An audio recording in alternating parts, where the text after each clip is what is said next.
بسم اللہ الرحمن الرحیم نحمدہ ونصلی ونسلم علی رسولہ الکریم اما بعد۔ میرے عزیزوں اور بھائیوں، ایک اہم مسئلہ ہے جو آج کل عام طور سے موضوع بحث بنا ہوا ہے، اور اس کی وجہ سے لوگ پوچھتے بھی رہتے ہیں، پریشان بھی رہتے ہیں، اور اس کا خلاصہ یہ ہے کہ یہ جو وبائی بیماری پھیلی ہے اور متعدی بیماری ایک سے دوسرے کو لگتی ہے، تو کیا کیا جائے ایسی صورتحال میں؟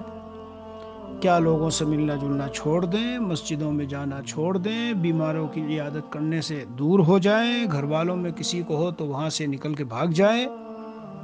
یعنی شریعت اسلامیہ کا اس بارے میں کیا وہ ہے اور کیا تعلیمات ہیں؟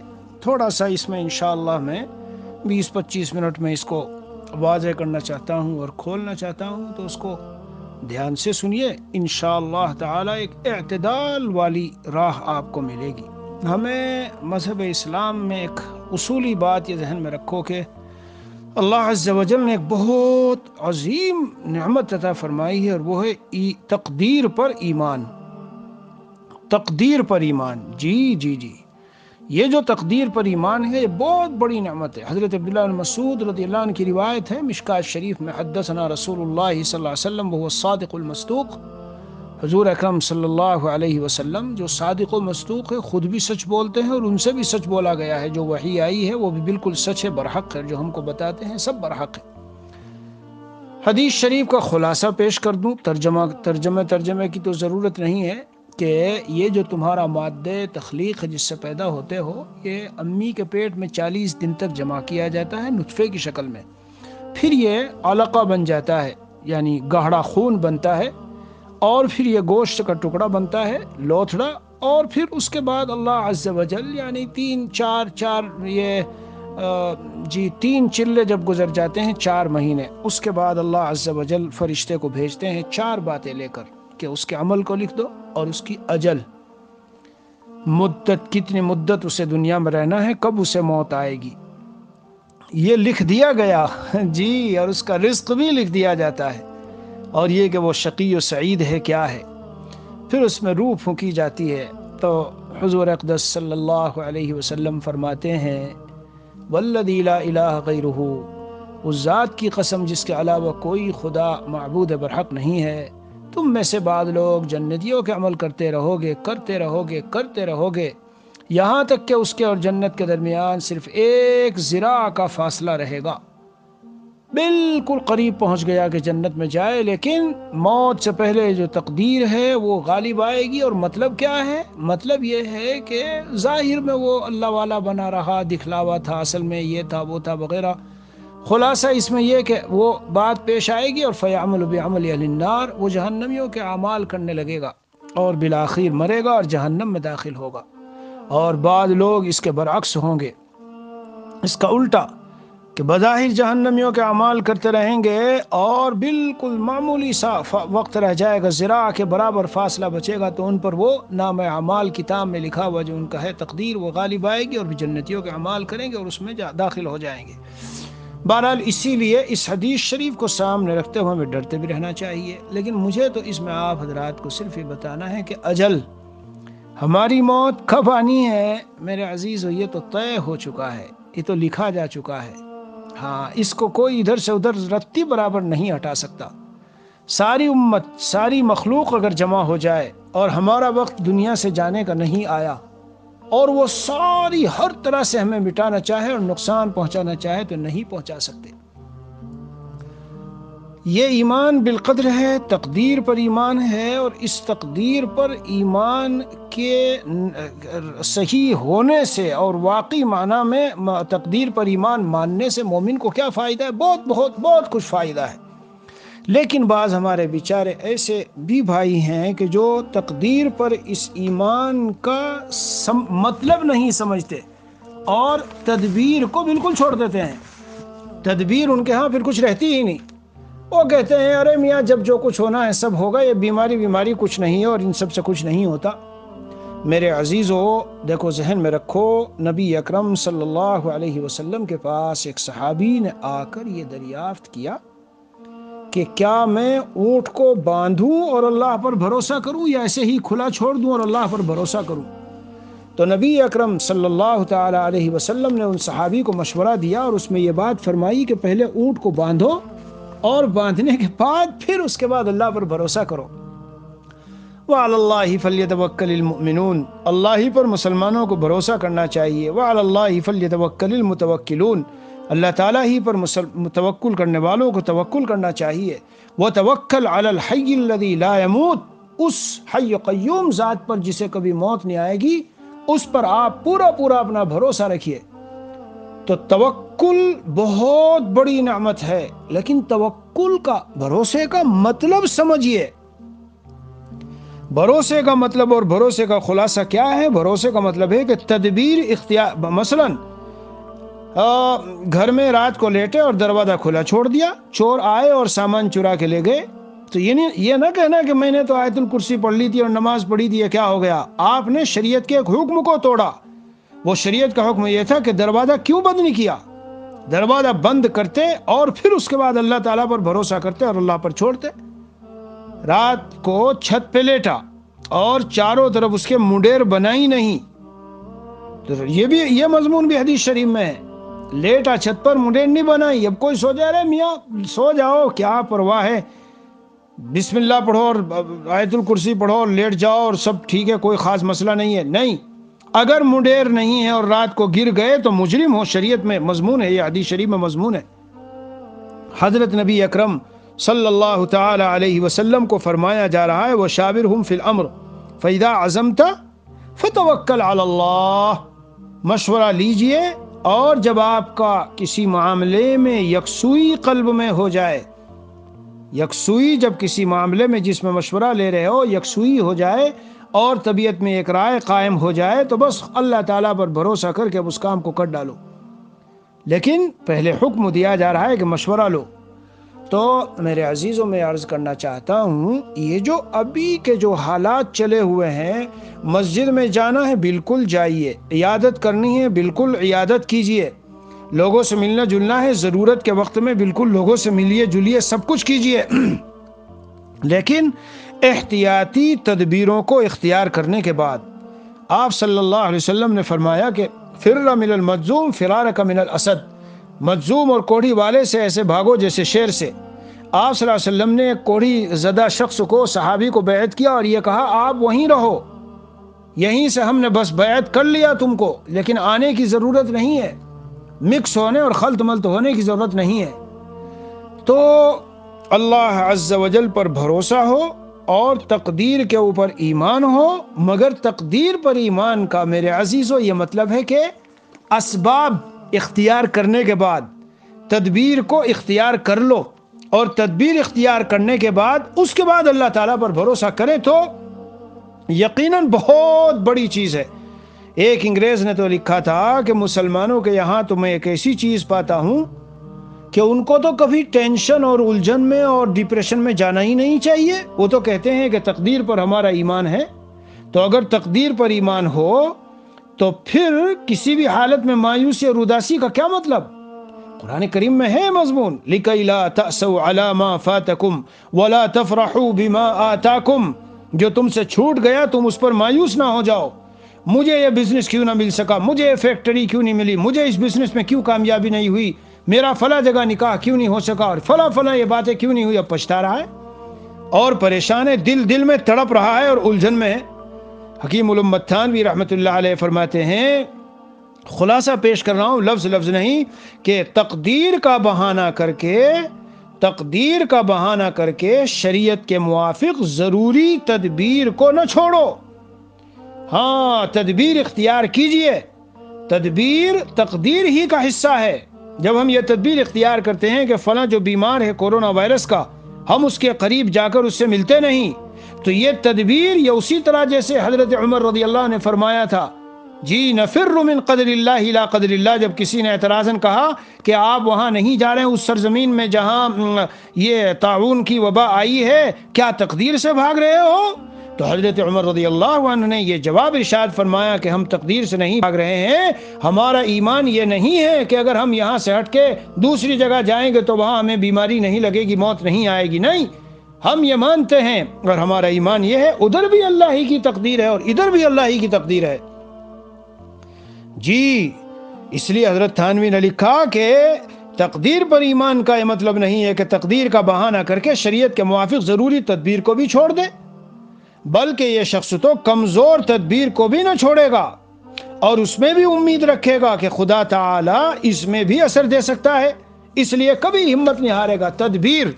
اس لیے میرے بھائیوں، آج کے جو حالات چل رہے ہیں اس میں خاص طور پر اس کو ذہن میں رکھو کہ نہ تو افراط میں جاؤ نہ تفریط میں۔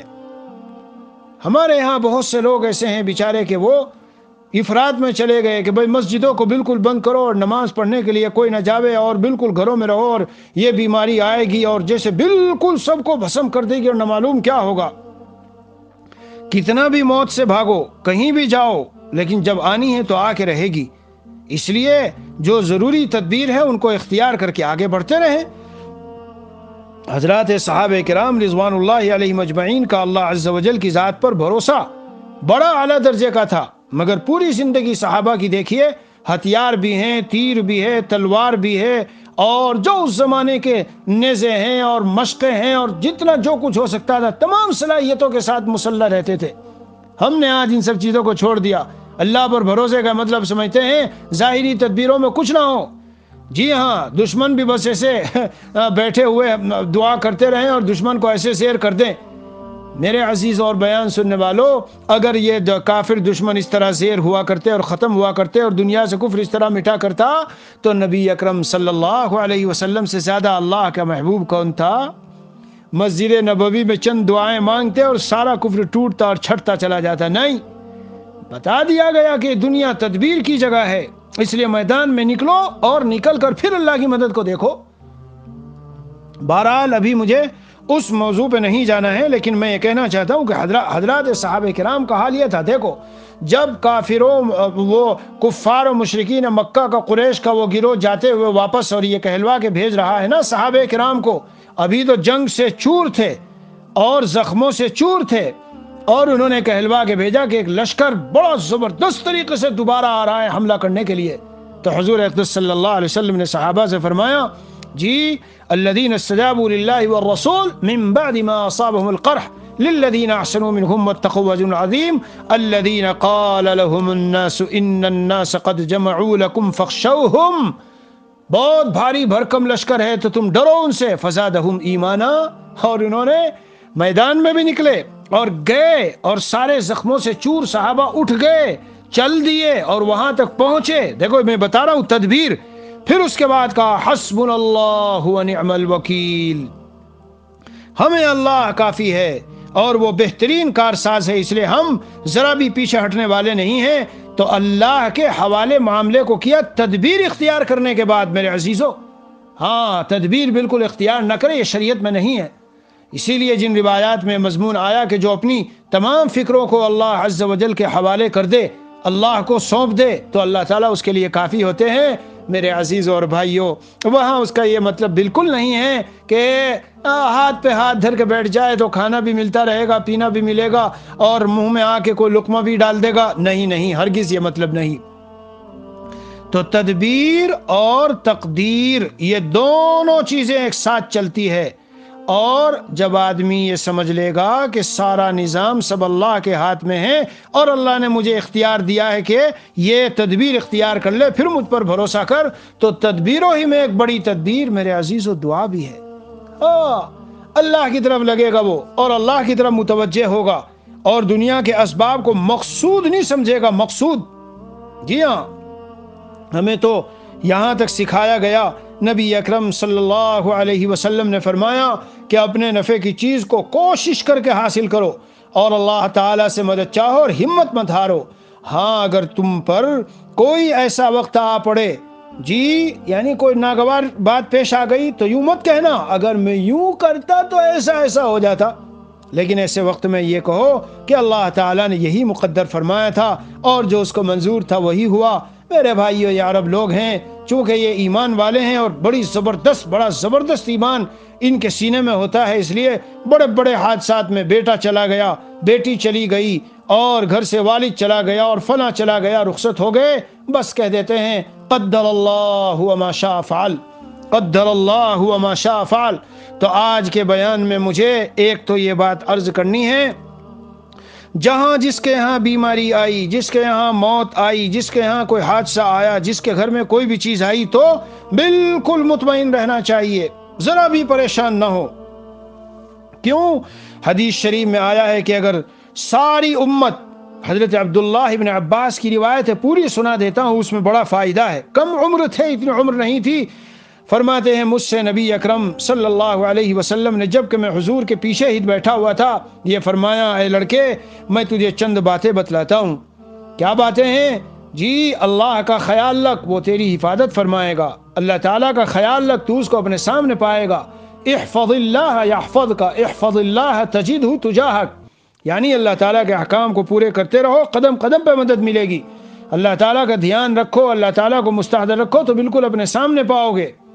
وَعَلَمْ وَإِذَا اسْتَعَنْتَ إِذَا سَأَلْتَ فَاسْأَلِ اللَّهَ، جب تجھ کو کچھ مانگنا ہو تو اللہ سے مانگ، اور جب تجھے مدد چاہنی ہو تو اللہ سے مدد چاہ، اور یہ یقین کر لے کہ تمام امت اگر اس بات پر جمع ہو جائے کہ تجھے کسی بات سے نفع پہنچائیں تو ہرگز نہیں پہنچا سکتے سوائے اس کے جو اللہ نے تیرے لیے لکھ دی۔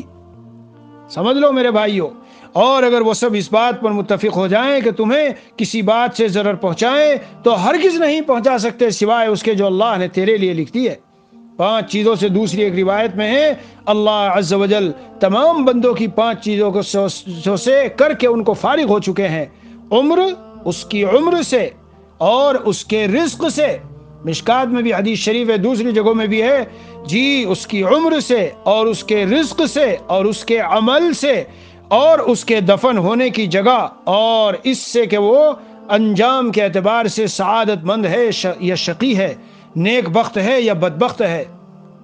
بہرحال جن گھروں میں کوئی واقعہ پیش آیا، یا جہاں بیماریاں ہیں، یا جہاں اموات ہیں، یا جہاں کوئی واقعہ ہے، بس اسے ذہن میں رکھ لینا چاہیے، پریشان بالکل نہ ہو، ٹینشن اور الجھن میں بالکل نہ آئے، اللہ کی طرف سے یہی طے تھا اور یہی ہونا تھا، اور اس کے سوا اللہ تعالیٰ نے جو لکھ دیا تھا، اس کے سوا ہم، یعنی کوئی یہ سوچے تو مسجد میں چلا گیا تھا اس لیے دیکھ تجھے بیماری لگ گئی، تو فلاں جگہ بیان میں چلا گیا تھا، تجھے یہ نہیں کرنا چاہیے تھا، یہ نہیں کرنا چاہیے تھا، یہ لو کا کلمہ جو ہے، اگر تو یوں کرتا تو یوں ہو جاتا، یوں کرتا تو یوں ہوتا، یہ تفتح باب الشیطان، یہ شیطان کے دروازے کو کھولتا ہے۔ میرے عزیزو یہ جملہ کبھی نہ بولنا، اگر میں یوں کرتا تو یوں ہو جاتا، اور یہ کرتا تو یہ ہو جاتا، یعنی ایک تو اس سے قلب میں خامخواہ کا ایک افسوس پیدا ہوگا۔ جی منافقین جن کے دلوں میں ایمان نہیں ہے، وہ تو درجے نفاق میں اس کو بولتے ہیں، یعنی ان کے تو دل میں ہوتی ہی یہ بات ہے کہ اگر ایسا ہوتا عقیدتاً اگر کوئی اسے کہے تو ایمان کا خطرہ پیدا ہو جائے گا۔ ہاں عقیدتاً نہیں کہہ سکتے، لیکن افسوس کے درجے میں بھی نہیں کہنا چاہیے، بلکہ کہنا چاہیے قدر اللہ وما شاء فعل، میرے اللہ نے جو میرے لیے مقدر کیا تھا وہ ہونا تھا، طے تھا، تو اللہ تعالیٰ کی طرف سے وہ ہو گیا۔ اس لیے جہاں جو اس طرح کے معاملات ہیں تو احتیاط تو برتے۔ اگر آپ کے گھر میں بیمار ہے تو دوسرے لوگ صحت مند خامخواہ کے مسافہ مل رہے ہیں، بالکل پاس بیٹھے ہیں، سامنے باتیں کر رہے ہیں، اس کا بولنا سارا، اس کا تھوک تک ان کے اوپر آ کے گر رہا ہے، اور اتنے قریب کھڑے ہو کے باتیں کر رہے ہیں، صفوں میں قریب کھڑے ہو جاؤ، بالکل شریعت کا حکم ہے، انشاءاللہ کچھ نہیں ہوگا، جی اس کے بعد الگ ہو جاؤ۔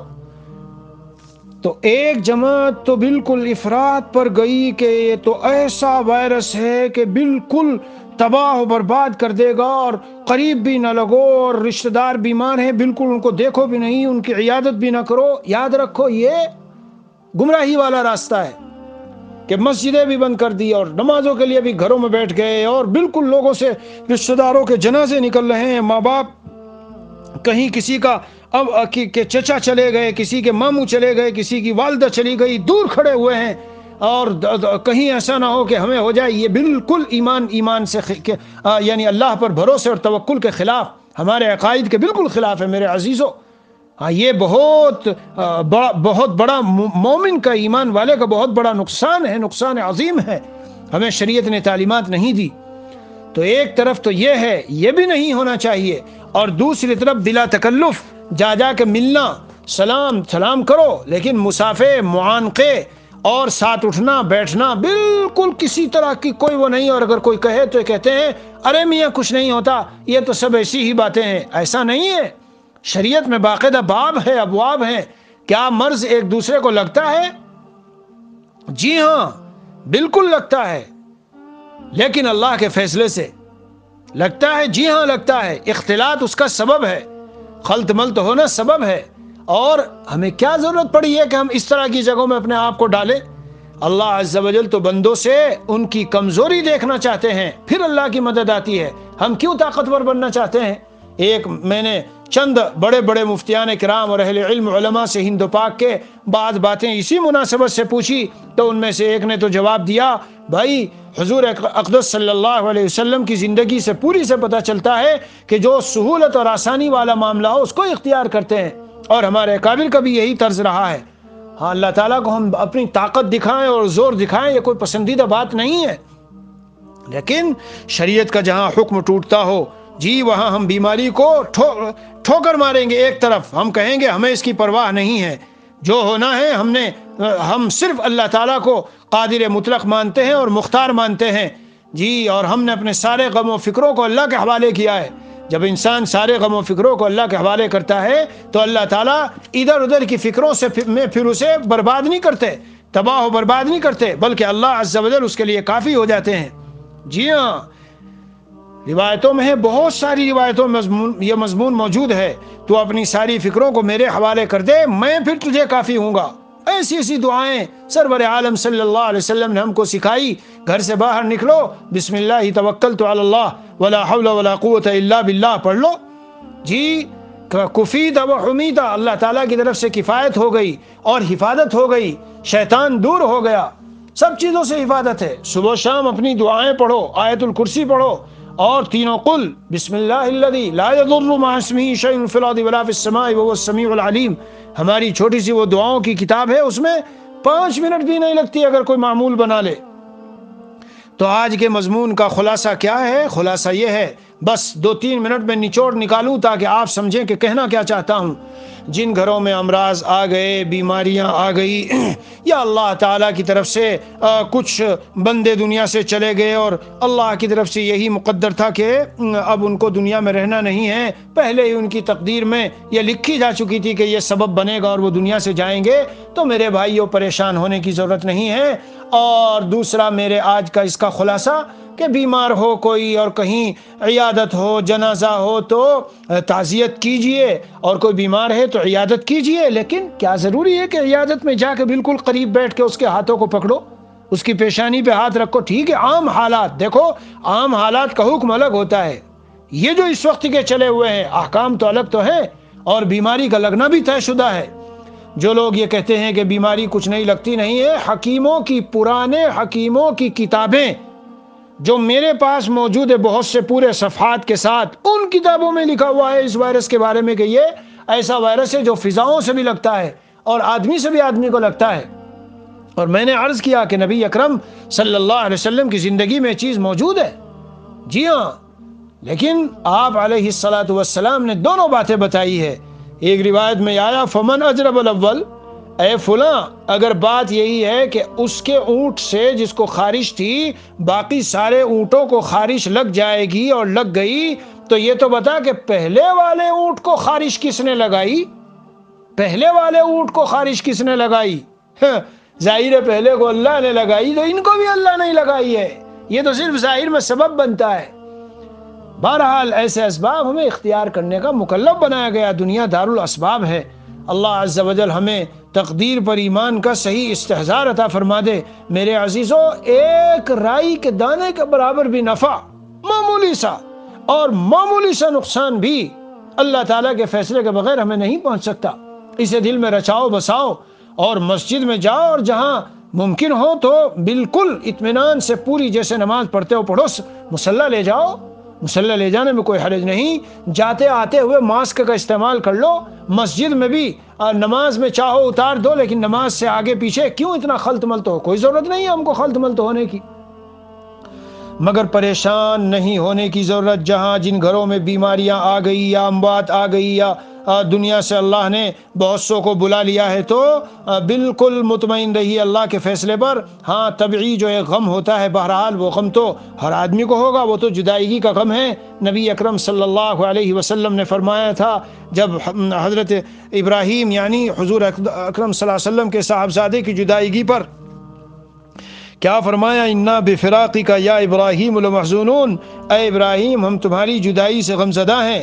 جی روایت میں یہ بھی آیا ہے کہ ان القلب یحزن والعین تدمع، کہ دل غمزدہ ہوتا ہے اور آنکھوں سے آنسو نکلتے ہیں۔